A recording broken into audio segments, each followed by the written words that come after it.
first. Of course. He nearly made that mistake. And yeah, no, it is. And then we've got practice. Then tomorrow we go to Birmingham and we do a session in Birmingham, and then on to Nottingham where the convention is. And then it's 3 days of coaching and talking and coaching and talking. Tell us a little bit about what's going on. We do. It's taken 30 years to get Coach Mazzoni over to the UK to see the projects that we're doing. And I'm very proud that it's come down to Cornwall. We're off doing Birmingham and Nottingham at the end of the week. But spending a week in Cornwall looking at the projects that we're doing, working with the kids, working with the players, to see like grassroots and the facilities that we don't have down in Cornwall is a big must. And we've got some good things going to come out of it, you know. So yeah, I'm really excited. The kids, they were all buzzing. Everyone that's met them has been buzzing. That's good. Squat jump, boom. Activating those glutes. Ready? Ready. Go. Let's go. Jog back onto the line. Let's try and keep your heart rate up. Come on, let's get better.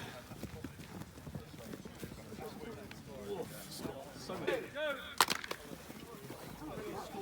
Ready? Ready. Go.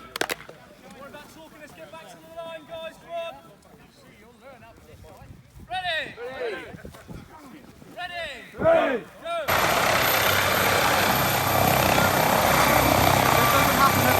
Yeah, who is this? Who is? Rich Atkinson is kitting up for the last game. That is official. Rich. This is Rich Atkinson. Rich, are you playing? Are you playing in the last game? Suit him up. Let's see the ankles. Catch, set, ball. There you go. See, all I gotta do is yell at you, huh? Right. Yeah, that's another one. Here we go. Ready? Catch, set, ball. There you go. All right. Nice. Let me see this thing. Oh yeah. Oh yeah. This is Darren's as well. Flex. Yeah? The receiver. You want to football? You want it? Did you teach me football? By this point, it's kind of... All right. What do you think? What's your favorite part about football? Why do you play football? Contact, good laugh, get out with your mates, smash people up. Yeah, have a beer. Okay, nice. All right, then what do you think the main difference is between UK football and American football? You're brought up on it, we're brought up on rugby pretty much, the contact sport, but it's just getting used to running into people with pads and helmet on. Okay, and then what do you think about Coach Smallworth? What's he done for you? Oh, good as gold. Good coach, got time for you, understands that you've got family commitments, work, life, shit that goes on in life in general. Yeah, so he's kind of... He don't penalise you for like if the kids are ill, miss it, whatever. Yeah. You got work. Yeah, are you ready for this? How many games have you guys played? Got 2 left. Okay. You guys gonna win? Who's the next team you're playing? Top A. Bit of a grudge match. Okay, all right. Yeah, they don't like me and him anyway, so yeah, right. It'll be good fun. All right. Your arms out. That's universal right there, getting stuck. There we go. Nice. Why do you play football? To hurt people, really. To be honest, hurt people, get contact. Yeah. Do you watch American football? I started to, and then I kind of got on with life. You just weren't really feeling it. What do you think the biggest difference between UK football and American football would be? There's not as much love for it here, but it does happen. Yeah. Obviously, you guys, like I said, you brought up on it. Yeah. We kind of learn it as we go. How could it get bigger out here? How can you be here? Better sponsors. Yeah. Better sponsors. Let's speak on sponsors. Yeah. Because we're all obviously self-paid and everything else. Because you're working, right? We all work. Yeah. What do most of you guys do? I do delivery driving and doors. Yeah, working the doors? Yeah. All right. What about Coach Smallworth? What's he? He's awesome. Yeah, has he been there? Give him as much time in the world as he can give you. He's an absolute diamond geezer. Yeah, he's kind of crazy though, huh? Oh, mate, love it. And if you're wrong, he'll tell you that as well. There ain't no sweetness about it. No, but he won't sugarcoat it for you? Oh, mate, no. He doesn't know what sugar is unless he's eating it. Okay, now look. Now it's one and sit on it. Sit and wait. Nope. Just catch it. Sit. Like I'm getting ready to throw a punch. So if I was me and you were in a fist fight, I'd be down here ready to, you know when that punch is coming, do you? Right? You don't know when it's coming, do you? Right? Sometimes you hit the first window or second window, right? 3-step. 3-step. You know, you've got Coach Noel Mazzoni and his son Grayson Mazzoni. And obviously they've got a wealth of experience in the game, and they're bringing that experience here to Cornwall. How have the young players and the people responded to that? Oh, phenomenal. They really have. I mean, it's been really, really good. they followed it to a T.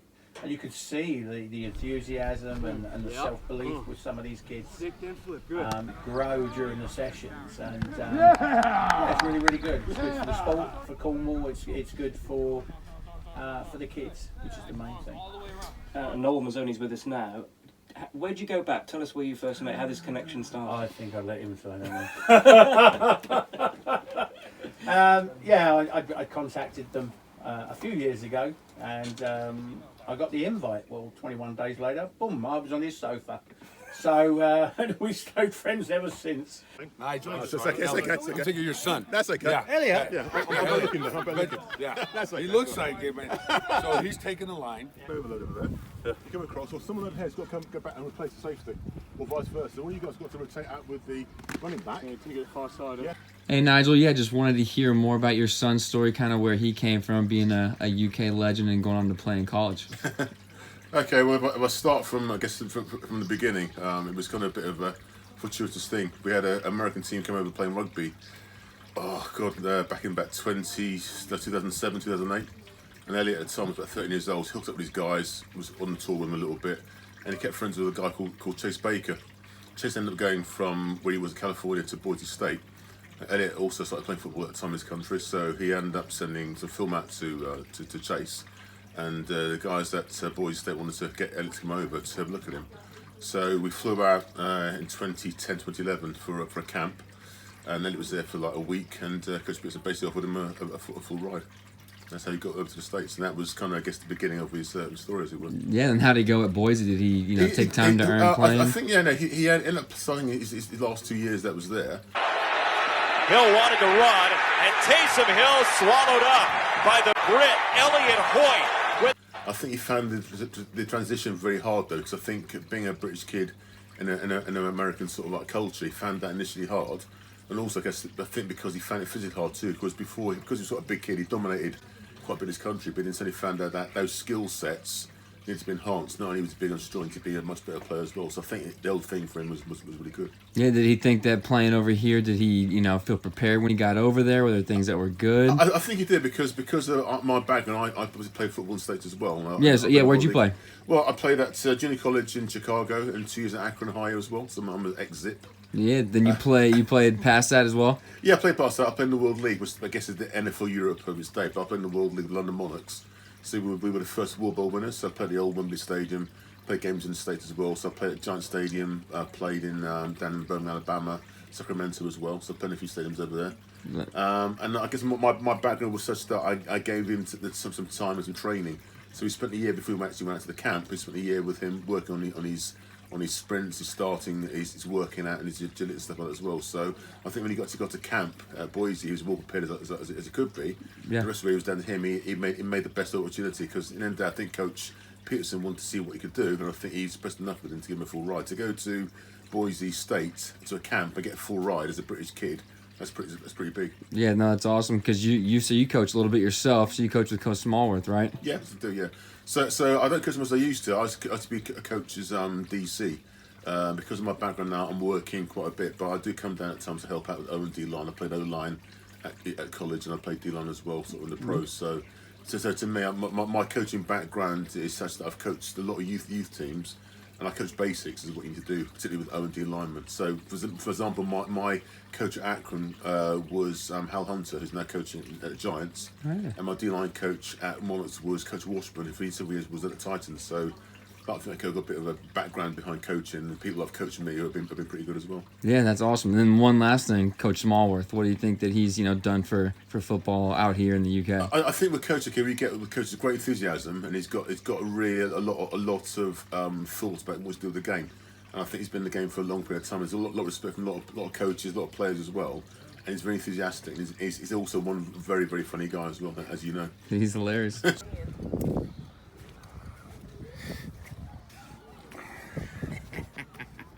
Don't say so. What's thud? Okay, what's thud down? Full contact without taking to the ground. Okay, so when you hit contact, you stop. All right, so it's thud. Not full contact, not killing each other. Full practice, okay? Right, let's go, guys. And the Sharks season, how's that going overall this year? Yeah, really good. I mean, we've obviously a lot of rookies, They're making a lot of mistakes, but we're not far. There's only one game that we've been blown out on.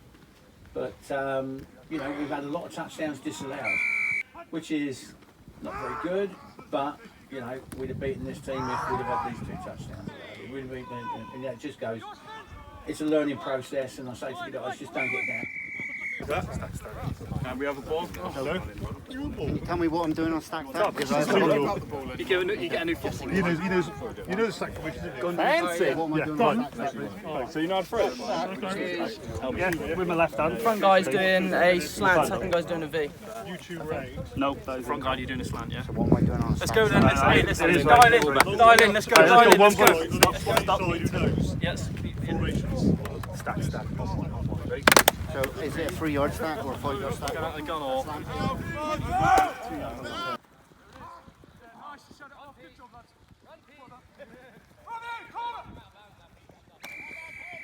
Block that corner and go right by him. Right, just run by him. Yeah. Hey, go like, just take it like this, pump it to him, and then throw it to him as he goes by. Huddle.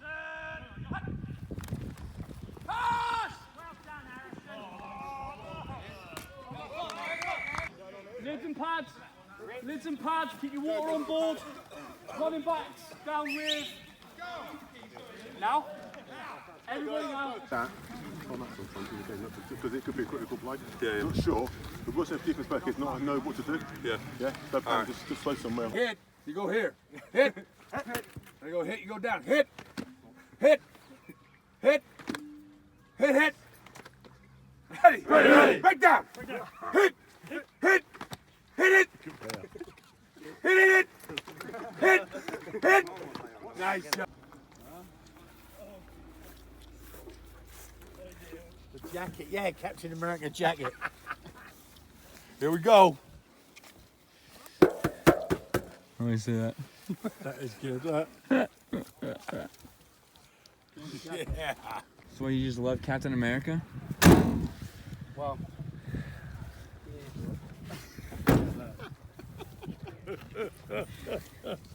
Here's a shield. hang on. You got to get him right, get him dressed. There you go. If there's a guy on your backside gap, you pin him. Bam. All right? You're basing him. All right? But it's been, I mean, it's been really a couple things. One thing, the countryside. We've got to see St. Ives and Newquay and all these Charlestown, all these great places has been unbelievable, beautifully. But it's really been eye-opening on. Obviously, I've been going with the ambassador of American football in England with Brian. But the enthusiasm and of the boys and getting a chance to work with them, it's been splendid. Tell me a little bit about your background for those of you who probably don't follow American football as closely, because you've been coaching for many, many years. You're at the New York Jets, you're at Arizona at the moment. Tell us a little bit about your background and how you got involved with the sport. Well, obviously, I played college football, and then I got right into coaching college football from there. I've worked at, like you said, University of Arizona, UCLA, Arizona State, Auburn, NC State, and I did a quick stint in the NFL with the New York Jets. Had a young quarterback there named Brett Favre. Yes. For us. Not a bad player, was he? Not a bad player. I was blessed enough and lucky enough to coach guys like Phillip Rivers and Cadillac Williams and Jason Campbell and Deuce McAllister and all these guys. So that's been a lot of fun in my career. So that's like 34 years I've been in this profession. And I think it was like 1985 when B happened to call me on the phone and said he wanted to come out and spend some time at a university in the States and talk some college and talk some football and kind of exchange ideas. Now, he didn't tell me he was going to sleep on my couch for 3 weeks, right? That was the only deal. And so we've remained friends ever since, and I finally got a chance to come out and spend some time with him. Yeah, and what have you made of the American football over here? Because Coach Smallworth is doing a tremendous job of building a sport from scratch, really, from nothing and building it up. Yeah, and Grayson, who actually played for me at UCLA, played slot receiver for me at UCLA, and his beautiful fiance, Erin. It's not what I expected, you know. And the reason I say that is because we happened to go by Penrice Academy with I think there were probably 12 to 16-year-old boys and girls on the field and kind of start talking about American football and the enthusiasm and them wanting to know, okay, well, how's it played and what are the rules and how many players are playing was really a lot of fun. And so I think what Brian is doing, like I said, I really think he's kind of the ambassador. I think we're just now, I think he's now almost got to the point where that this sport can really start to grow. And so I think you're going to see every year from now as American football starting, like Coach said, the grassroots of it is now started. And when you say college football over here, when we think of college sports, it's quite small. In a British system, a college sport, as Brian will say, you might get 10, 15 people turn up and a dog to watch. In America, college football, college sports are huge, aren't they? You're talking big stadiums full of supporters. Before University of Arizona, I was at Texas A&M, and an average home crowd for us was somewhere between 103 and 109,000 people. 109,000? Yes, and our stadium sat. That's bigger than Wembley. Yeah. And here's a silly question for you. Why do you do it? What's the buzz? What's the thrill from the sport? Why do you keep coming back? But I tell you, the main thing is just to have build the relationships, and have. Hopefully, you're trying to build a positive impact on a young man's life. All right, because when a young man's 18 to 20, 21 years old, he's making some big decisions in his life. All right, and just like I've seen with Coach B over here, is his relationships and his rapport. And some of these guys we coach don't come from maybe the best situation at home, or they maybe come from a single parent home, or maybe no parent at home.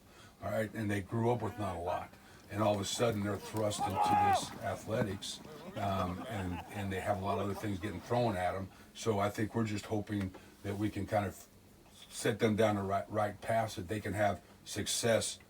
Maybe not in sports 6 years later or 10 years later, but maybe in business, just like you talked about Simon, right?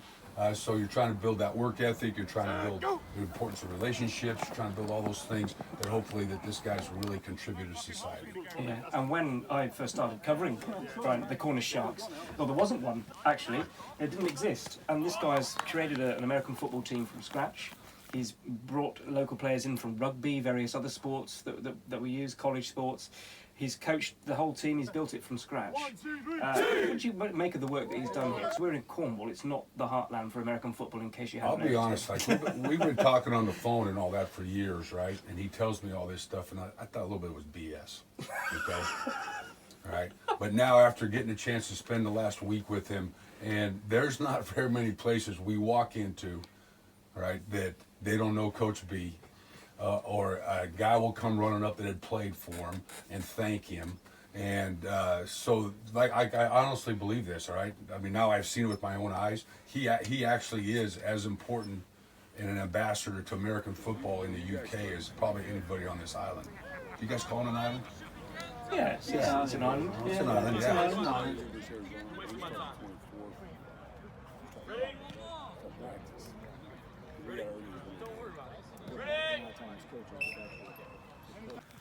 You're getting your pads on. Down. Set. Go.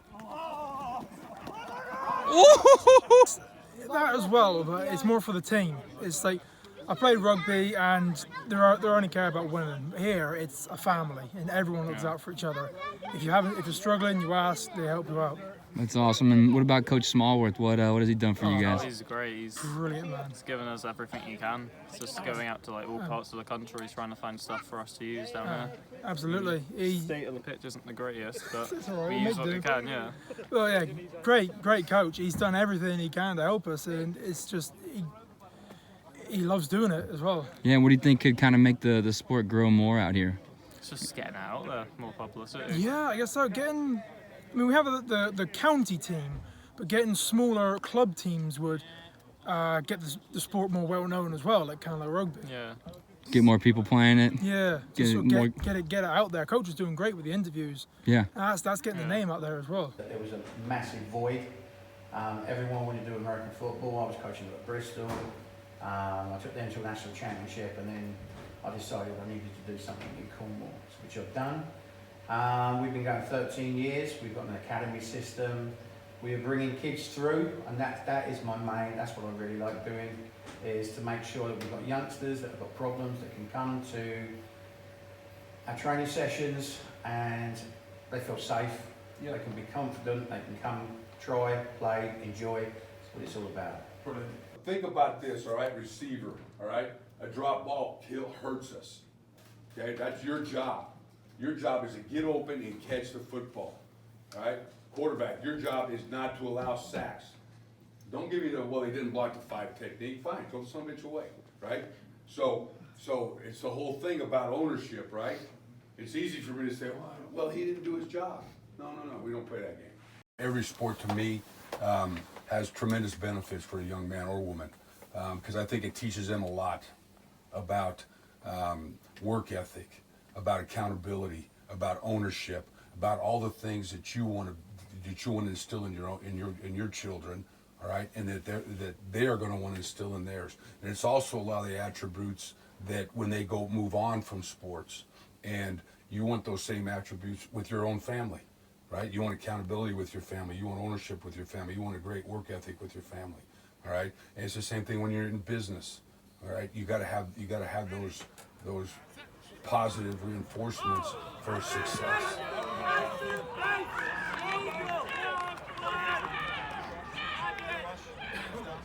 All right, because this guy came every day like he was playing for the AFC Championship in college, all right, or a national championship. Okay, high energy, passion, want to know what to do, want to know how to do it. All right, tons of energy. All right, so the big thing for my guys is, hey, listen, let's don't win the game Saturday or Sunday on Saturday. Let's win it on Monday. All right, all those little things matter. Right? And guess what? If it's important to you, it'll be important to him. I learned a long time ago, you get what you coach for. All right? If it's not important to you, don't expect it to be important to him. Just step like this, we'll be all right. All right?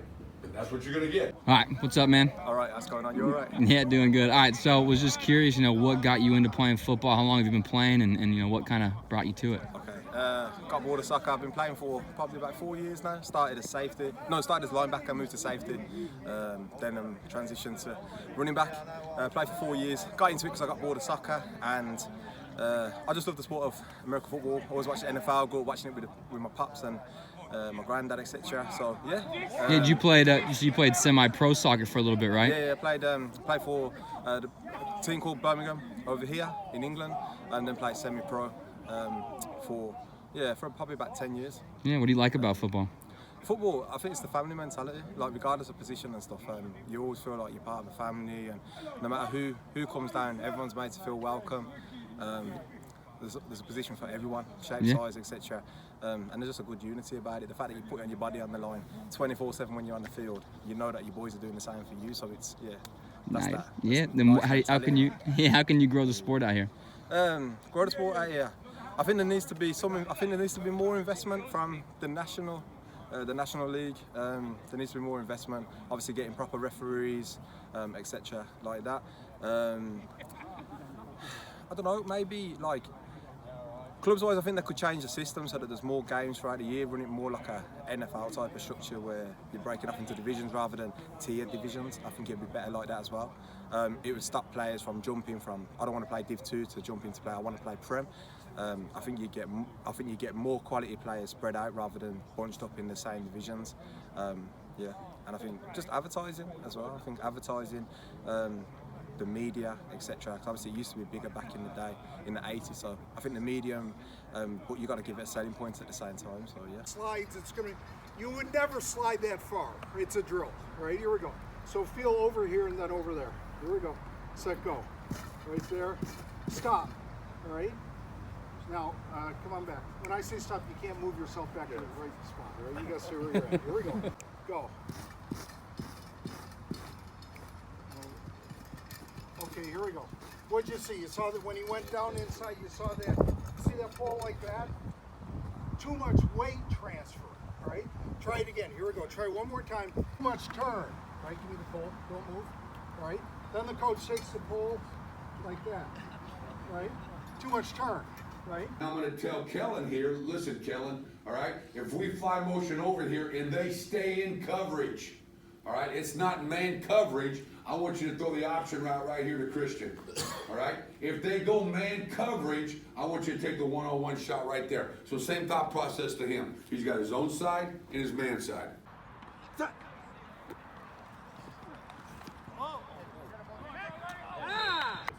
You know what he's doing. Whose arms are longer? What's he giving? He's giving you that outside. He's scared of that inside. Okay, now There we go. Rock it. Too high. Ready.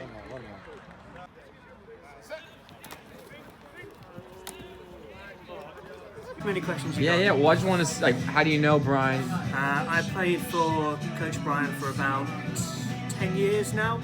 I started in playing wide receiver when I was 20, and now I've moved over and I help him coach his defense.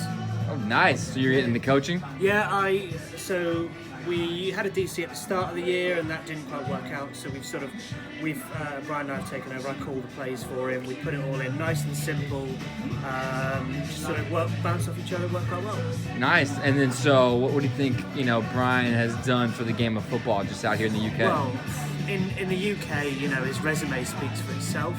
As far as Cornwall's concerned, he does an amazing job, especially in the youth program he does. There's so much so many troubled youths down here that really struggle with getting motivated to get out and play a sport. So Coach Brian will go out there and he'll actively go and make sure these kids are doing the right thing. He's put a few kids through the military and made sure they're in the right programs. He's a brilliant man. He's done a great thing for the game of football. Awesome. Then what do you think would expand the game of football here in the UK? What would that take? Here in the UK, people just really need to understand how well, what it can do for communities, and actually put some money behind this, and understand that the game of football brings people together, brings men together of all different cultures, all different backgrounds. So, just a little bit of money for some equipment and some fields and some coach training, then we'll be able to really help more people, wouldn't we? What do you think, Coach? Hey, perfect. Whatever he said. Hold on. Right, so you go toilet. Good boy, leave the room. He'll be listening around the corner. So All right, here we go. Right, so we had. Oh, of course I am. Okay. So we had a beautiful load of cheerleaders, which were all pole dancers. Lovely looking girls. For stamina and strength. Hamstrings. Them all these Like uniforms. myself. My wife did. Bought all these uniforms for the girls. They looked fantastic in them. They had their routines. La la la, la la la, la Oh la. no, please don't. Then they went. How'd it go, darling? How'd it go? I didn't go. So then they decided to do the handstands, Oh my God. and the girl would then grab her legs like that, and they did it. She forgot to buy knickers. What were they wearing? What did they have on? They were in the bath. They were in the bath. Short of my hair. Oh, at least they trimmed. Hey! So, you know the moral of the story, don't you? Drink water. Make sure your garden's tiny.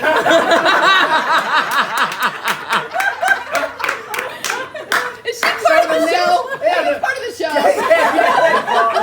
So the next show. All we need is Colin here. So at the next game, we expected 150 people to turn up. We had about 700 people.